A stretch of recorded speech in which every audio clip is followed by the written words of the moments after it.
Councilman Henry. Councilman Doran. Here. Councilman Monti. Here. Councilman Vidal.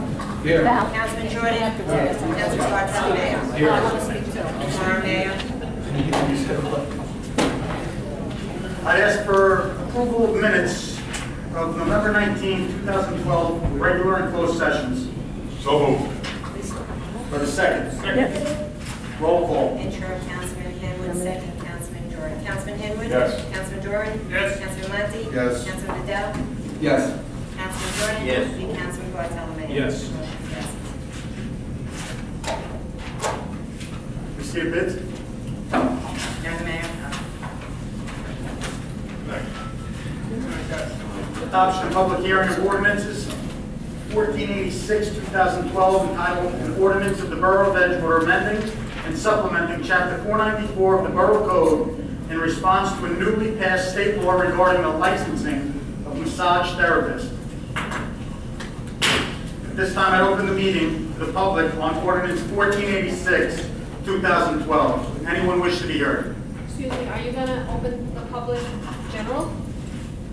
Yes. You opened for the ordinance before. Where's the general Okay, public? if I missed it, I will be opening to the public. Okay, so this is just I'm for the, on 1486, 2012. for the massage parlors? Yes. Can I speak to Go ahead.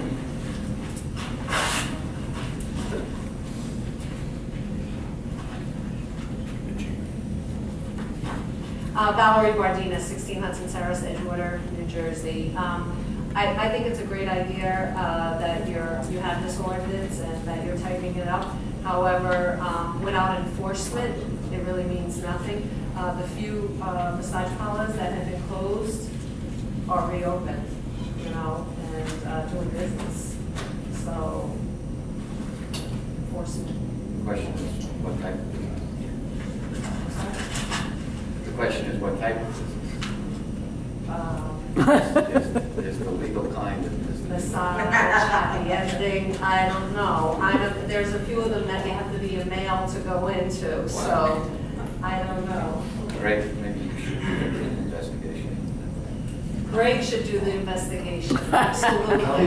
You need some relief. Hey, Mr. Mayor, on a serious note, and really, truly, this was, we had started this, we stopped it, then we did this based on the updated or the revised set of guidelines by the state, which calls for certification, which we don't have to actually enforce. It's a state requirement. They certify the masseuses, which enables us and the county law enforcement to enforce it. So this is just to basically do the right thing in terms of trying to keep the bad part of that industry out of town, right? Yes, it's making our ordinance consistent with the newly enacted state law that has taken over control of the licensing procedure for massage parlors. We still can regulate as a business, but they have taken over certain aspects of it. So we still have some regulatory control.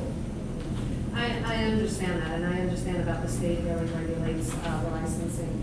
And I guess that's a police matter to see, but if you look in the newspapers, a lot of times you'll see, you know, private massage, private shower, private this, and it'll say Edgewater with the number.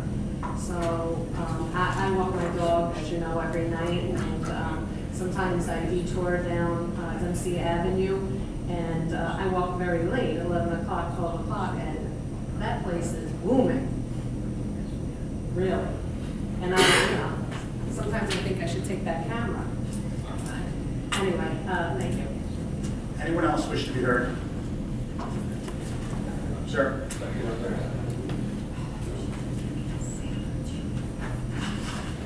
Raj Bhandari, Legend Hills.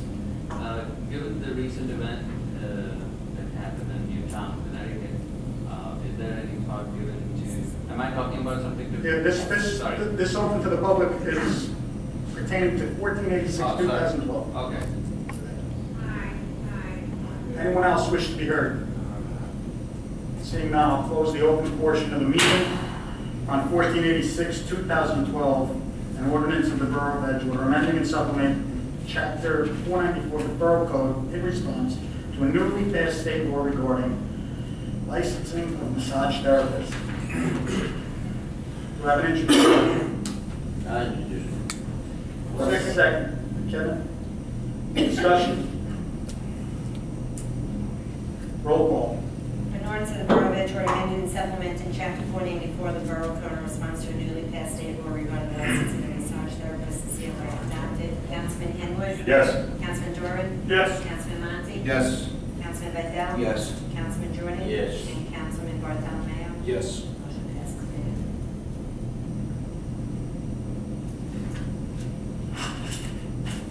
clear. This time I'd like to open the meeting to the public.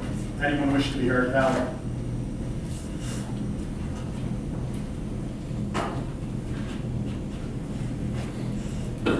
Valerie Bardina, 16 Hudson Terrace, Edgewater, New Jersey. I just want to address a comment that I know was directed towards me and perhaps more and then Dennis Gallagher by Councilman Henwood. Basically, he referenced that we come to the meetings all the time. We're always here. We're always against everything. And so basically what we say, I think you said the word was disingenuous. I take homage to that. And I will reiterate, I come to these meetings because I genuinely care about our town. I never set out to become to make this an adversarial thing. Mayor, when you first ran, I reached out to you and we talked, and I said, I hope this could be the beginning where we can actually sit and talk and work things out. I didn't say I want you to see it my way. I said, when we have this discussion, perhaps, you know, when we can discuss the back and forth, sometimes you'll say something and I'll think, wow, I never thought of it that way. He's right, or they're right, or vice versa. Maybe I come to this, this podium, microphone, and say things that maybe you should think about and not totally discount just because of who I am.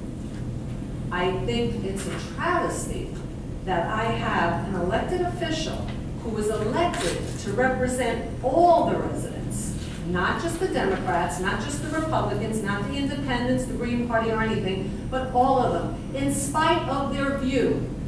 My father went to war for this country. My grandfather came from Italy, couldn't even speak English, had young kids, my mother and her brothers, and he went to World War II for this country. He had a Purple Heart. My brother went to Desert Storm for this country. I think I've earned the right to stand here and give my opinion and not be criticized by the very people who are elected to protect me and others. Shame. Shame on you, Mr. Henwood. You could have said something to me if you wanted to ever have a debate or a talk. You know how to reach me. I've never not taken your calls. And I've never said, Mr. Henwood, if you call me again, I'm going to call the police. You've called me already, and we talked. And in fact, we had talked about a very important issue that was private to you. And I saw something differently. And I was grateful that you reached out to me. But to stand here, and it's bad enough that I stand here and I get the dirty looks and whatever I say is discounted. The garbage cans, the parking, and you don't do anything, and it's insulting, and you think I don't know it, but I pay taxes. I pay taxes. Actually, some of you guys don't pay property taxes. I do. I earn the right to stand here and say how I feel. My family fought for this country. My family stood up and said, and for all of you guys, my brother went to Desert Storm. He didn't do it for me. He did it for all of us. Thank you. Excuse me, could I just take a second, Valerie? I'd just like to say, in response, anytime you've mentioned things about garbage or a lot of other things, you changed my opinion too. There were a lot of things that we But you disagree didn't do on. anything, Mayor, because Anytime you call me in regards to garbage, I had to lean on it the next day. Mayor, you have always been responsive to me. Even when you were mad at me, you still were responsive to me. And I said that, and I said you're a nice guy. That's my I do believe you're a nice guy. So I'm not standing here and saying, oh, you know, I come here to talk about an issue that I think is important. And to be told that it's disingenuous, no. Nothing I say is disingenuous to me. Thank you. James Howell, 91 North Avenue, Edgewater, New Jersey. Ms. Martinez, I apologize for saying you have a big mouth. but unfortunately you didn't. Mayor, You're supposed is to he be supposed talking to be to the talking mayor. to me or issues about the town? I'm making a point. I want to make an apology for saying what I said, but I think that it is absolutely disrespectful to stand up in a town council meeting and yell at a councilman from the audience. That should not be done, that should not be allowed. In some towns, you would be escorted out.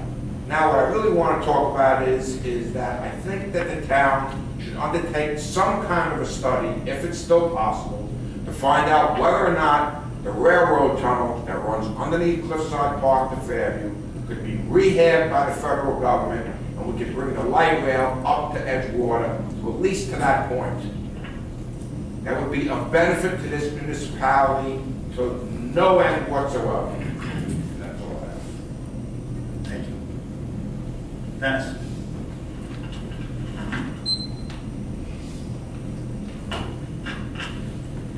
Dennis Gallagher, 18 Arlington Terrace. About 10 years ago, long ago, we made a deal, I guess you'd say, with a developer, or basically, we extracted a promise of the use of a building for purely recreational uses. And it was supposed to be in what is now I don't know what it is at this point, but it's partially disassembled, and it was part of what had been Rolling Rail mill. building. really good. So what's going on? When are we going to get the recreational use? Since then, it has been parceled out. I mean, that was supposed to be entirely for recreational uses. Meantime, though, we had these emergencies. Some developer needed a place to put things, so we put things in there instead of recreational uses. But it's still a large piece of property that is more or less empty. What's going on? I don't have an answer for you. We'll look into it, Dennis. I know that, I believe they got a realty sign on the front of the building, right? Is that on River Road? Yeah. Well, we'll look into the Freeland. But how could this have gone on for at least 10 years with no, no effort at all to even explain why there's a delay of so many years?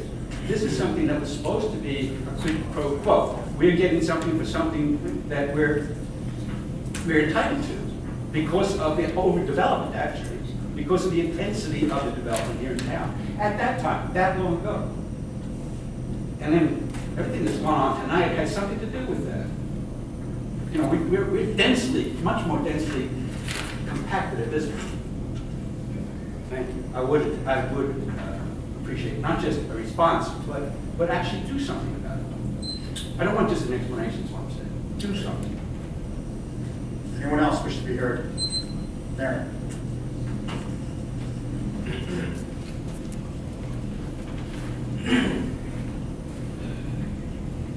Mary Hogan, 606 on Brook Avenue.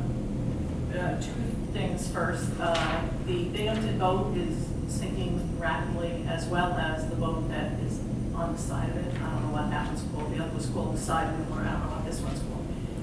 If we don't address that and do something about it, this thing's going to flow down into the river, and we're going to be in big trouble.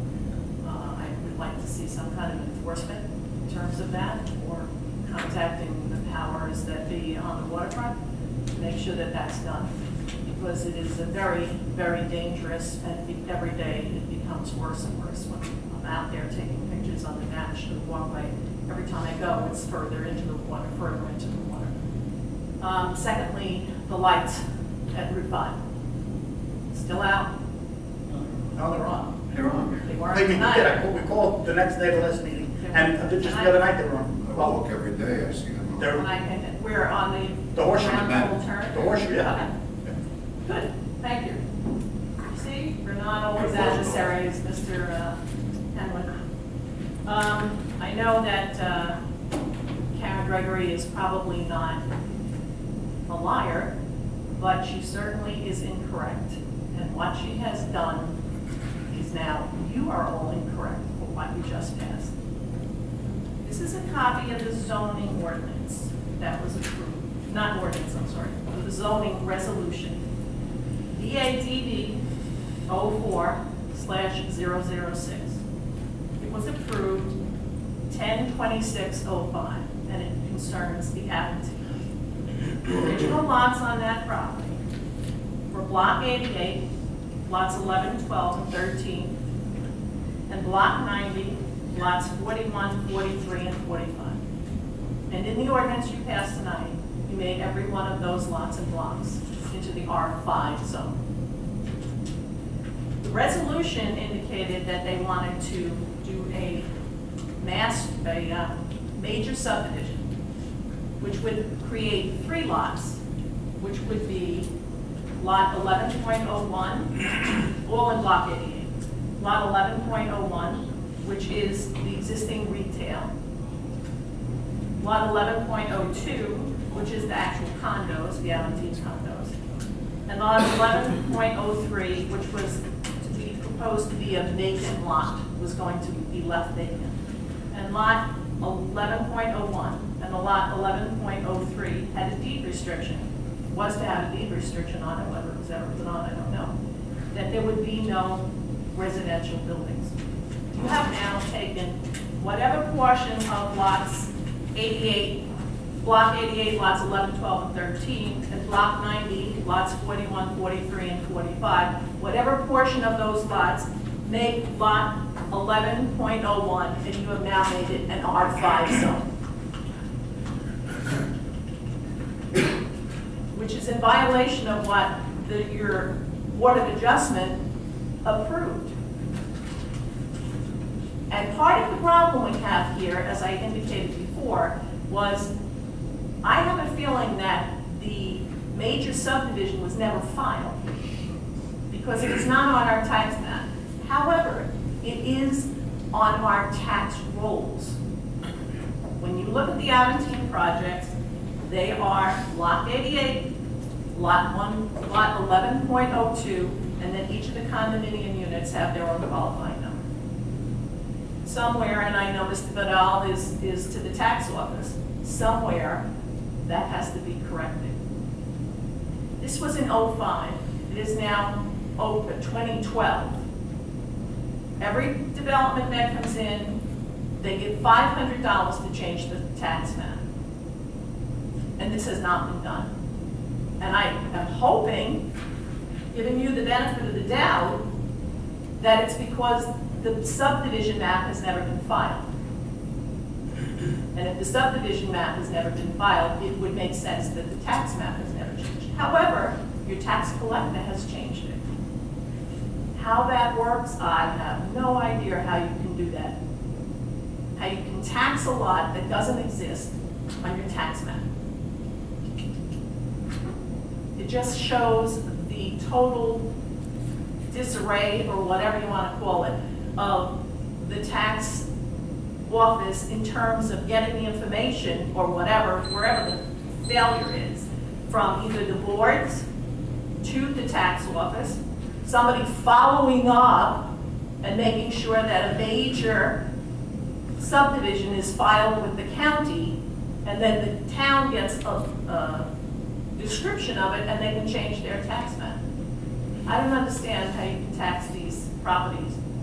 And Ms. Gregory is absolutely wrong in that. You are absolutely wrong in what you passed tonight. And I also am totally insulted by Mr. Kenwood and his statements tonight. And I often wonder, I understand that, but I often wonder that maybe it would be better if I said I came from another town, because you certainly give people from Cliffside more respect, and you actually have a dialogue with them. Anyone else wish to be heard? Seeing none, I'll close the open portion of the meeting.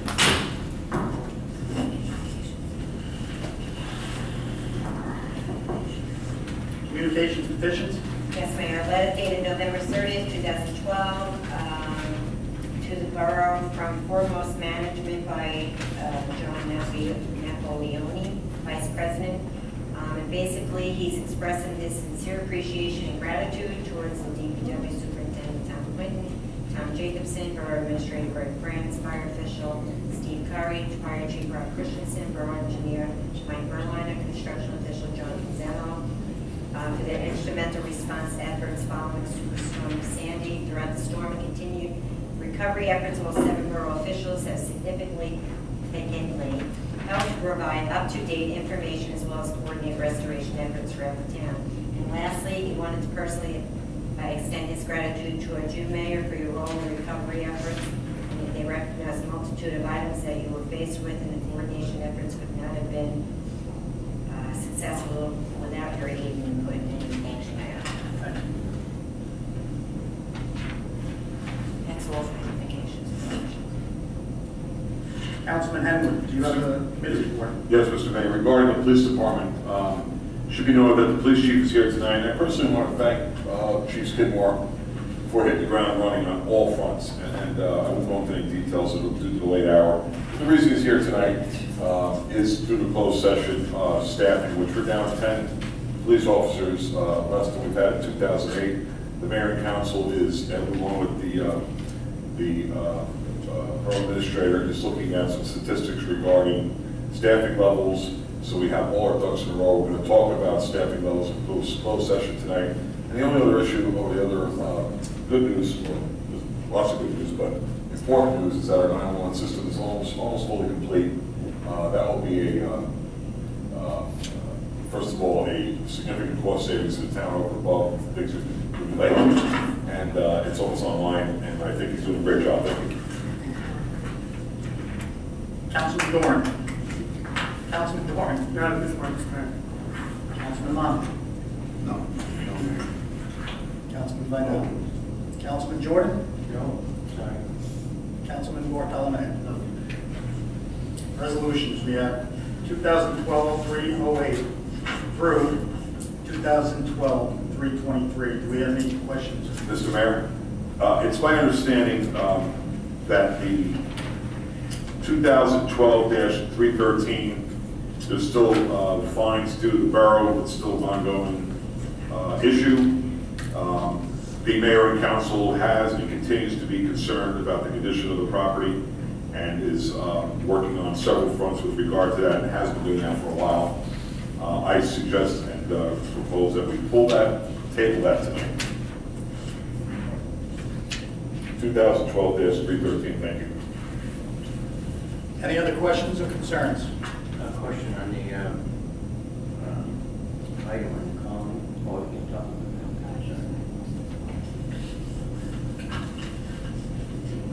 Any other concerns, questions? Questions about the column? It's still there. Can I ask for a consent agenda on 212-308 through 212-312, 212-314 through 2012-323?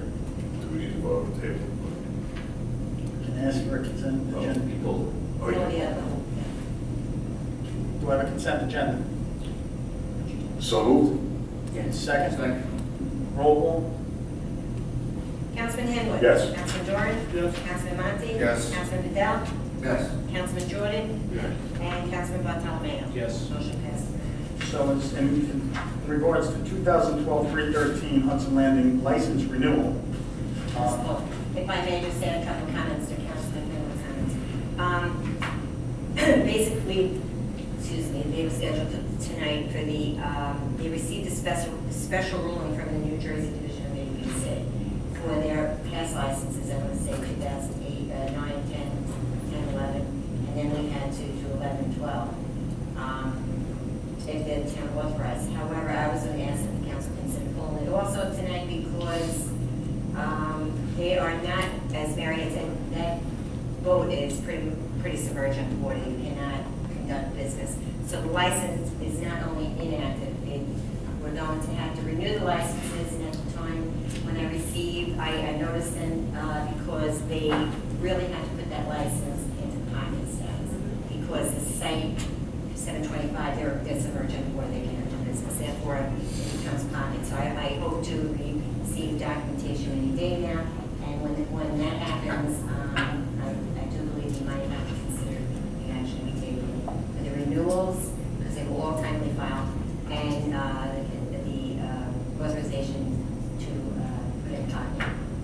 Is that, Yes. is that, Good. Yeah. I'm just inquiring about that. Are we gonna have to do that? Well, my recommendation is, to the extent that this municipality has any approval process over that license, that it not be acted on until they bring that structure into compliance, and to the extent that we have any regulatory controls, which we do. I mean, we understand that the state of New Jersey also has approval process, but to the extent that the municipal governing body has control of that license, we should not take any action until the owner does address these very, very serious issues that they are well aware of, and to a large extent just report us. So, and I think the borough clerk is correct. I don't know if I'm allowed to bring this up right now, but with regards to the first judgment that we received in our favor, which I believe was $124,000, what's the next step with that? The next step is the collection process. What became known to the borough, Greg and I have met with the owner of that property. Would you consider the owner, Mr. Gross? He was in the nephew, right? Yes, he's a representative of the owner, and when that property was transferred to the current operator, let's put it that way, that was the North Jersey land, is that what they call themselves, or whatever, what do they call themselves? Hudson Landing. Hudson Landing, I'm sorry. They then transferred that to a different corporation, so 100% of that corporation is now owned by Me and Son International, which is the company we have the judgment against, but they never separated that license out. So, so we're working on it. I mean, it's a little difficult to sort it all out, but we are working on several fronts to get rid of that boat. I mean, that's the key. It's dangerous. It's an eyesore, and I think we got to use whatever means that. Paid too, right? Get paid, yes, absolutely. So. Mr. Mayor, I know we had talked about right around Sandy, there was a lot of issues and whatnot, but maybe we can take up the consideration of official notification to the Coast Guard for identification as danger of yes, notified. That's been done. I was away. I do apologize, but then we talked about it. Thank you. All right. Old business. Anyone have any old business? New business?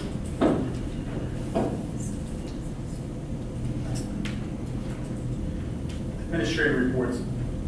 Just two brief things, Mayor. Just want to remind you all in regard to liability training and officials training. Again, these are mandatory items in regard to best practices and also for our CHIF liability policy. I forwarded you the dates, so I'm just reminding you again. I will become an annoyance to you over the next couple of weeks. And also the pre-application for the colony diversion is just about completed. So the package will be forwarded to Green Acres for review, and they'll comment, mark it all up, and then get back to us and offer comments and suggestions as we move forward with that process. That's it, Mayor. All right, Mr. Mayor, Greg, are we past the 11th hour with regard to that? What's the drop dead date on? Is there a problem date that's coming up? No, there was no drop dead date. They were just anxious to get the pre-application submitted because of the hearing that was held last year. Thank you. All right. I'd just like to take the opportunity to wish everybody a happy holidays. Merry Christmas. I ask that we keep the victims of Sandy Hook Elementary School in our thoughts over the next couple of weeks, and their families who suffer. That's all I have to say. This time, we need to enter into closed session. We're going to be discussing police staffing and litigation regarding Oakdean Estates. Do we have a motion to go into closed? Make a motion. Second? Roll call. Councilman Henwood? Yes. Councilman Jordan? Yes. Councilman Monty? Yes. Councilman Fidel? Yes. Councilman Jordan? Yes. And Councilman Bartolome? Yes.